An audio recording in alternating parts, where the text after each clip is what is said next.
Oh, ang sobrang init. Sunog na naman tayo nito.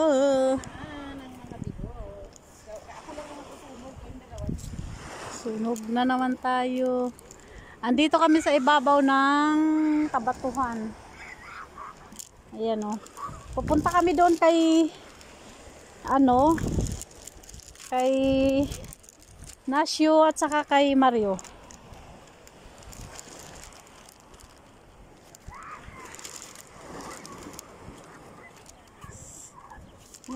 Kaso guys, parang takot ako sa mga ang lalaki ng bato ba.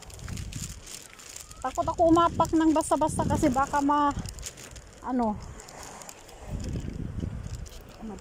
madulas.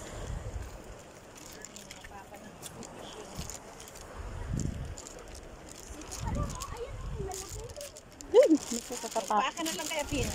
Ha? Hindi ako marunong pag chinila. Nadulas kasi yan chinila. Kaya magpaka. Ang sakit. Magpaka. Masakit kaya, 'di ba? Di ko kaya kahit doon nga sa pinuntahan natin, 'di ba? Di ko kaya na maliliit lang 'yun. Ito pa kayang malaki.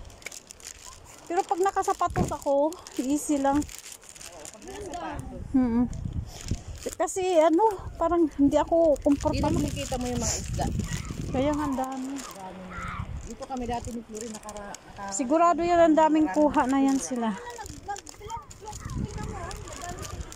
Nagugutom na kasi. Ay, isang tropa talaga siya. Grabe, ayan Anong pana? Naglimpana yung ba? Naglimpana. Tabasin na yan kasi mga baby yan yung kailangan talaga Masarap kaya yung bagong kuha, Joy, tapos prito, manamis-tamis. Pagka marami silang nakuha, piprito natin agad. Grabe. Ayan. Siguro matagal na walang namingwit, no? Sila ko nga daw nag-fishing sa sa Sige. Oo. Sa linggo daw mag-fishing sila dun Sa Sige? Kasi ang lalaki daw ng gano'n na nakuha nila. Parang langgit na nahuli nila. Oo. Ang lalaki daw. Ganyan daw sabi nung anak ni Andrico. Talaga? Kaya, yan talaga ang madami. Grabe, ang dami. Matagal pa yan sila lumaki. Malaki na iyan. Sa loob lang ng dagat kaya medyo maliit tingnan.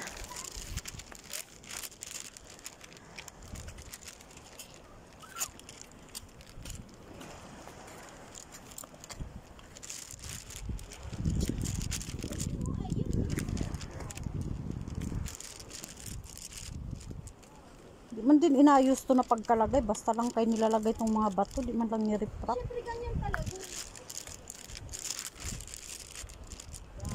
Ano gagawin natin dito? Magbilag din tayo. Titingnan natin kung dami ng... Yata si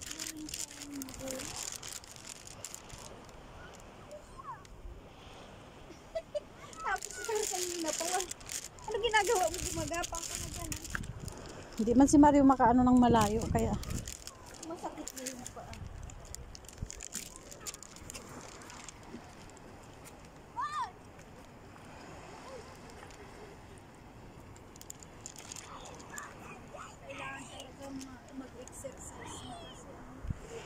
Kaya nga, exercise din to sa paa, sa mga arthritis. Bigat na ng katawan ko.